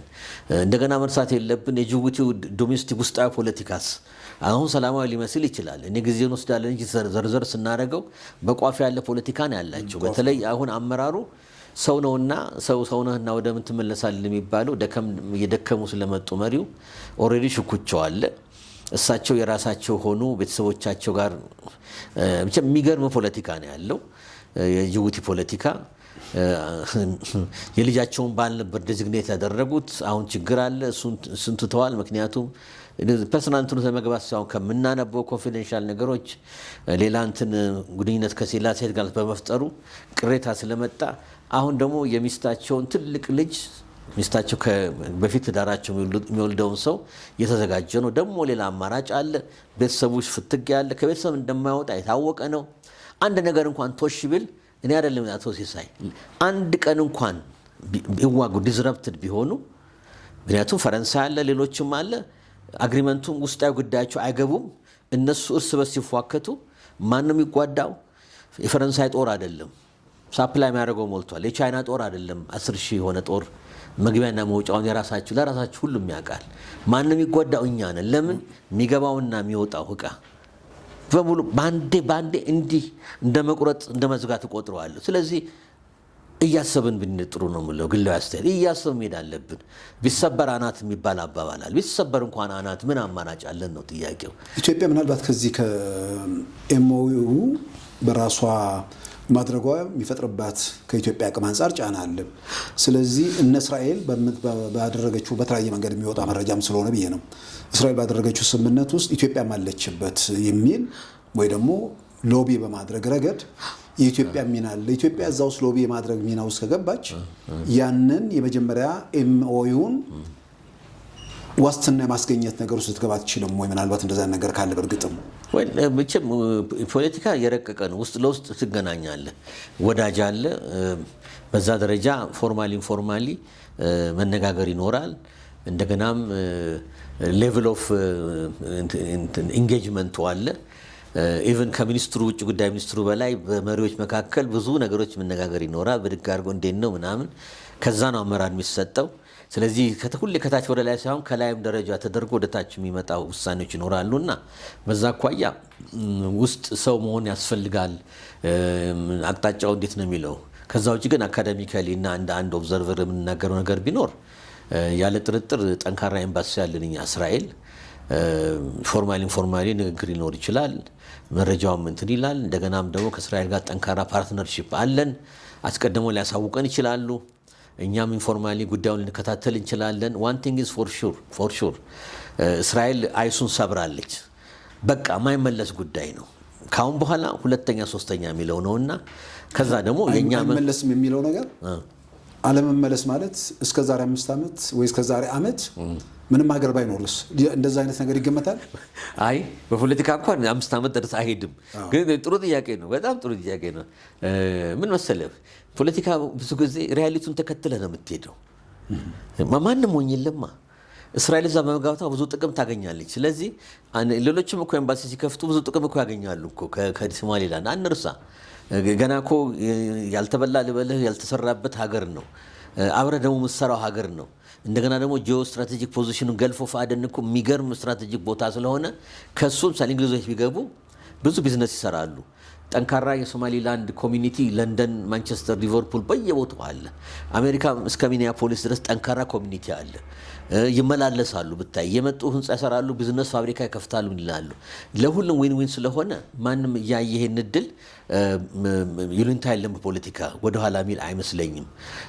ግን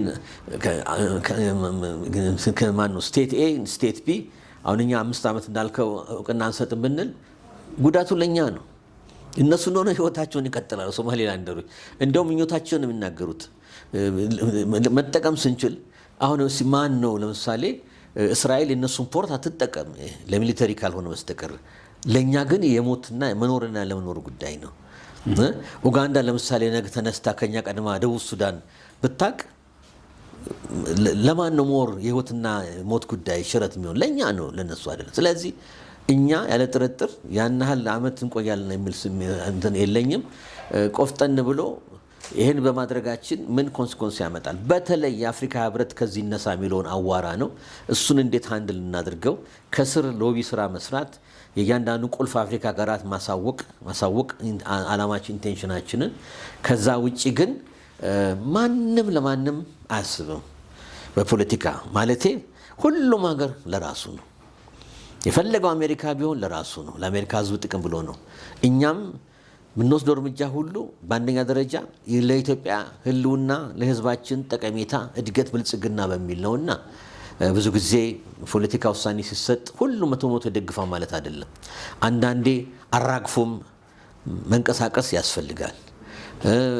ጉድ ይባላል አንድ ሰሞን፣ ከዛ ላይ የተለመደ አሁን እኮ ስለ እስራኤል የተለመደ የለሶለት የነበረው ኢምፓክት እና አሁን አንድ 2 ወር 6 ወር ዓመት በኋላ ታያለ ቶታሊ ይረሳል። የኢትዮጵያም እውቅና መስጠት እሪ ይባላል።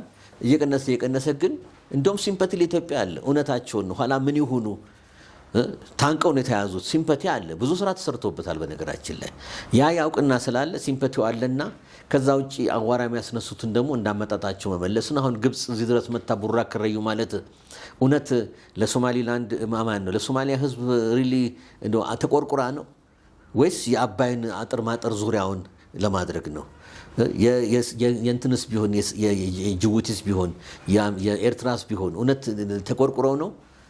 እነሱ ያን ያህል ለህልውናቸው የሚቸግራቸው ነገር የላቸውም።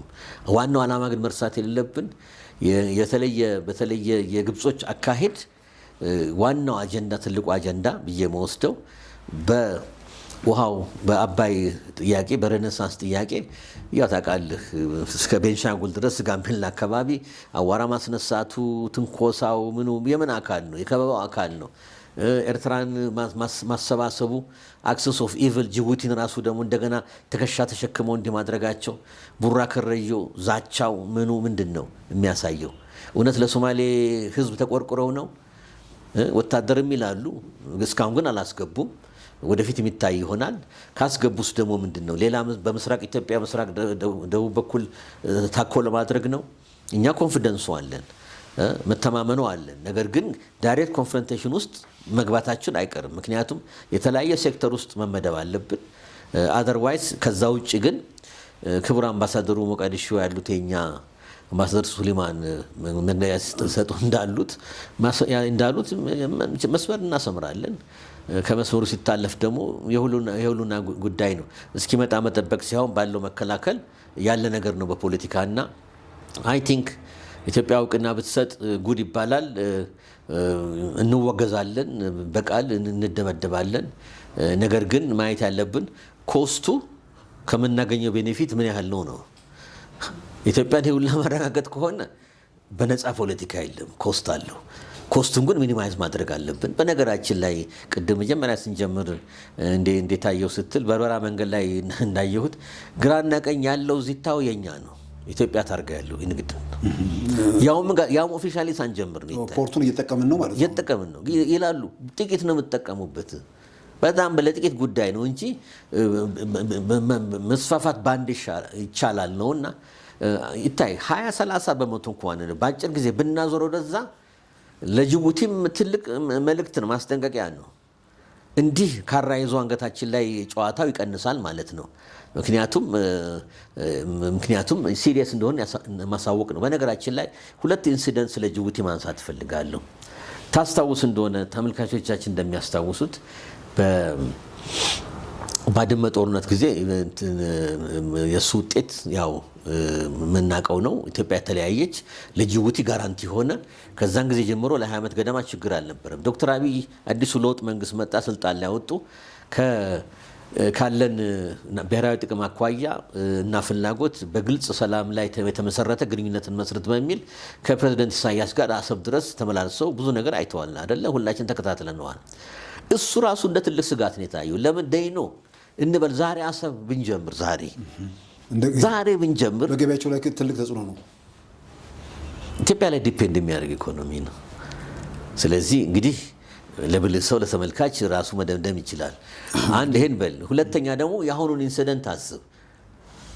ለዚህም ነው ዋይ የሚለው አንዳንድ ሀገር እኮ ከሌሎች በላይ ዋይ የሚባለው ያው በጥቅም ስለሚነካ ነው። እኛ ደግሞ አማራጭ አገኘን ማለት ነውና ይሄ ነገር አለ። ስለዚህ ይህንን ኢንሲደንቶች እንዳሉ ማጋራት ፈልጋለሁ ብላለሁ። አመሰግናለሁ። እንግዲህ ፕሮፌሰር ብሩክ ያው ሰፋ ያለም ጊዜ ወስደናል። አርስቱም ሰፊ ነው፣ ቀጣይም ነው። ምናልባት ግን በመጨረሻ በዛው ማጠቃለያውን ይነሳሉ። ራሱ አሜሪካ በርበራ ለመግባትና እዛ ጦር ሰፈር እንደምትፈልግ ዘ ኢኮኖሚስት በዚህ ሳምንት ባወጣው ዘገባ ላይ አስቀምጧልና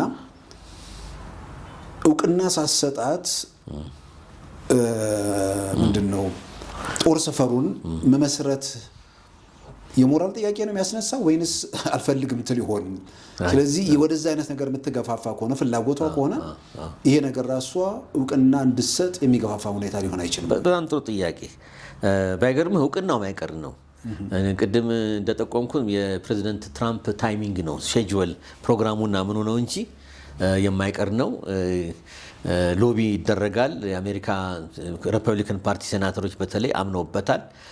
አሜሪካ ከባቤል መንደብ ጀምሮ ደቡብ ገልፍ ኦፍ አደን እስከ ኢንዲያን ሳብ ኮንቲነንት በተለይ በአፍሪካ ሳይድ ቤዝ እንደሌላቸው ስለሚያውቁ ያንን ቤዝ በደንብ ይፈልጉታል። ስትራክቸራሊ እንደ ግሎባል ኮምፒቲሽን ዊት ሶቪየት ራሽያን ፌዴሬሽን ከቻይና ጋር ነው ፍትጊያው ካሁን በኋላ እና ከሪጂናል ፓወሮች ከኢራን ጋር ቀደም እንዳስቀመጥ ነው ከደቡብ ገትሮ ለመያዝ። ስለዚህ በዛ መንፈስ አሜሪካኖቹ ይፈልጉታል ያለ ጥርጥር። ስለዚህ እውቅናው የማይቀር ነው። እዚህ ላይ ልክ ለማስታወስ ልክ ያን ለታ ማለት እስራኤሎቹ እውቅና በሚሉት ለታ የአሜሪካ ሚሊተሪ ዴሊጌሽን እና ስቴት ዲፓርትመንት ዴሊጌሽን በርበራ ሀርጌሳ ገብቶ ነበር። በርበራም ሄዶ ነበር ለአጭር ቪዚት ልብ ተብሎ እንደሆነ ገብተው ተነጋግረው ነው የዛለት ሄዱት። በርበራን ጉዳይ ሁሉ ተነጋግረዋል። ስለዚህ አሜሪካኖቹ ፕሬዚደንቱ ስለሚፈርም የሼጁሊንግ ኢሹ ነው እንጂ የዛለታ እስራኤል እውቅና ስትሰጥ የአሜሪካ ዴሊጌሽን ገብቶ በውጭ ጉዳይ ሚኒስትሩ ለፕሬዚደንቱ ድረስ ተነጋግረው ምን ብለው ነው የወጡት። የዛለታ ሳያድሩ ነው የተመለሱትና በሚሊተሪ እንትን ብለው ይሄ የሚያሳየው ምን ያህል ትኩረት እንደሰጡ ነው። አንድ ሁለተኛ የአሜሪካ አፍሪካ ኮማንድ አፍሪኮም ያው እስካሁን አፍሪካ አልመጡም። ሽቱትጋርት ጀርመን አካባቢ ነው ያለው። አሁንም ጀርመን ደቡብ ጀርመን ባድን ቩርትንበርግ የሚባል ስቴት ነው፣ እዛ ነው ያሉት። ፍላጎታቸውን ቆይቷል ሲያሳዩ እዚህ አካባቢ የአሜሪካ ፕሬዘንስ እንደሚያስፈልግ። ይህን ፕሬዘንስ ከምን ጋር ነው? ከዲያጎ ጋርሲያ አለ ታች ማዳጋስካር ሰሜን ምስራቅ ላይ በጣም ትላልቅና ጠንካራ የሆኑ የፈረንሳይና የእንግሊዝም እንትኖች ሚሊተሪ ፖርቶች አሉ። በነገራችን ላይ የኢትዮጵያ ኔቪ በአፄ ኃይለሥላሴ ጊዜ ሁሉ በደርግ ጊዜ ቀረ እንጂ እዛ ድረስ እየሄዱ ልምምድ የሚያደርጉበት ቦታ ነው። መርከቦቻችን ጦር መርከቦቻችን ሁሉ ሪፔርድ የሚሆኑበት ቦታ ነው። ያን ያህል ግንኙነት ነበረ ለማለት ነው። ከግብፅ ቀጥሎ ጠንካራው ቀይ ባህር ሰራዊት ባህር የነበረን ኢትዮጵያ ነበርን በወቅቱ እና እሱ ጋር ኮርኔት የማድረግና የማገናኘት ሁኔታ አለ ነው የሚባለውና ይህንን ጀስት እንትን ማለት ፈልጋለሁ። አመሰግናለሁ ፕሮፌሰር ብሩክ። እንግዲህ ሶማሌላንድ ባለፈው ሳምንት በእስራኤል እውቅና ማግኘቷን ተከትሎ ቀደም ሲል ኢትዮጵያ ነበረች ከእሷ ጋር ግንኙነት የጀመረችው። ኢትዮጵያ እውቅና ሰጣለች ተብሎ ሲጠበቅ በመሀል የእስራኤል ጉዳይ መጣ። ዓለም አቀፉ ግዛት ተከትሏል። የአፍሪካ ህብረት፣ አውሮፓ ህብረትን በሂደት ውስጥ ገብተዋል። ዞሮ ዞሮ ግን ፕሮፌሰር ብሩክ እንዳብራሩት እስራኤል የትኛውን ጫና ለመቋቋም ያላት አቅም እንደገናም ደግሞ በተሰጠው ትንተና አሜሪካንም ትከተላለች የሚል ነገር እየተነሳ ያለው እንግዲህ በቀጣይ በአፍሪካ ቀንድ እንዲሁም በዓለም አቀፍ ሁኔታ ላይ የሶማሊያ ላንድ ጉዳይ እንዲሁም ደግሞ ከኢትዮጵያ ጋር በተያያዘ ምን ሁኔታዎች ይከተላሉ የሚለውን እንግዲህ በሂደት እያየን እንዲሁም ደግሞ ፕሮፌሰር ብሩክም ሌሎች ባለሙያዎችም እየጋበዝን የምናወያይ ይሆናል። እንደ ማጠቃላይ የሚያነሱት ነገር ካለ በዛ እናጠቃል። እሺ፣ በጣም አመሰግናለሁ። ለአንደኛ ለተሰጠኝ እድል በጣም አመሰግናለሁ። ሁለተኛ በእያንዳንዱ ሀገር የራሱ የሆነ ምዕራፎች አሉ። እኔ እንደ አንድ ግለሰብ የሚታየኝ አሁን ያለንበት ሁኔታ በተለይ ይህን ጉዳይ ሰፋ አድርገን ስንነጋገር ወደፊት በታሪክ ሲመዘገብ እንደ አንድ ምዕራፍ አዲስ ምዕራፍ ሆኖ ይመዘገባል ብሎ ለምን እቺ የታፈነች ሀገር በሰው ልጆች ስህተት በጠላት ተጽዕኖ ወድቃ 34 ዓመት የታፈነች ሀገር ለወደፊቱ ትውልድ ምን አይነት ኢትዮጵያ እናስረክባለን ስንል ወይ የተሻለች ወይ ያልተሻሻለች ሀገር፣ የተረጋገጠ ወይ ያልተረጋገጠ ሀገር እናስረክባለን። እያንዳንዱ ትውልድ ኃላፊነት አለበት። አሁን ያለው ትውልድ ኃላፊነት አለበት። የወደፊቱን መጨነቅ አለበት ለአሁን ብቻ ሳይሆንና በዛ አኳያ እያንዳንዱ ሀገር ስትራቴጂ በብሔራዊ ጥቅም ዙሪያ ሲያመቻች እንዲህ አይነት ሁኔታዎች ከበድ ያሉ ውሳኔዎች መንግስትም ይገጥመዋል፣ ህዝብም ይወያይበታልና ትልቁ መወያያ ነጥብ የሆነው በዚህ ሁኔታ ነው። በህዝባችን ውጭም ባለው ከውስጥም ያለው ከጭንቀት የመጣ ምን አይነት ትውልድ ምን አይነት ሀገር ነው የምናሰርግ ለልጆቻችን? ጉሮሮ ታንቆ አሁን መፍታት ያልቻልነው ወደፊት ደግሞ እነሱ ለመፍታት በጣም የከበደ የገዘፈ የሚያስከፍለው ዋጋ ደግሞ እየጨመረ እጥፍ ድርብ እየሆነ ነው የሚሄደውና ተማሙተን በእግዚአብሔርም ቸርነት ፍቃድ በህዝቡም ህብረት ያስፈልጋል። መንግስትና ህዝብ አብሮ መናበብ አለበት። ይሄ የኢትዮጵያ ጉዳይ ነው። ፖለቲካውን ሰከንደሪ ማድረግ ያለብን ይመስለኛል። ኢትዮጵያ የምንወድ ከሆነ ኢትዮጵያን ህልውና የሚቆረቁረን ከሆነ ጠንከር ያለች ሀገር ማስተላለፍ የምንፈልግ ከሆነ ደካማ ያልሆነች የማንም ማላገጫ ሀገር ምንል ከሆነ በርትተን ሰብሰብ ብለን በርታ ብለን ለውጤት የሚያመራ እንቅስቃሴ ላይ እና ደግሞ የሚወሰደው ውሳኔ ዋጋም ካስከፈል አብሮ ዋጋውን ለመሸከም ተሳስበን ይችን ሀገር አንድ ደረጃ ላይ ማድረስ አለብን የሚል አስተያየት ነው መስጠት የምፈልገው። አመሰግናለሁ ፕሮፌሰር ብሩክ። እንግዲህ ይሄ ጉዳይ የሶማሌን ወንድ ጉዳይ ብቻም ሳይሆን ከኢትዮጵያም ጋር የተያያዘ ነገር ስለሆነ በአብዛኛው ትኩረትም በተለይ ከኛ አንጻር የሚስበው። ስለዚህ እስራኤል እውቅና መስጠት የፈጠረው ሁኔታ ለኢትዮጵያ በጎ እርምጃዎችን የተሻለ ሁኔታ እንደሚያመጣ ተስፋ እናደርጋለን። ተመሳሳይ ነገሮች እንዲሁ ደግሞ ያሉት ሁኔታዎችም እየገመገምን ውይይቶች ይቀጥላሉ። የዛሬውን በዚሁ ያጠናቀናል። ጤና ይስጥልን።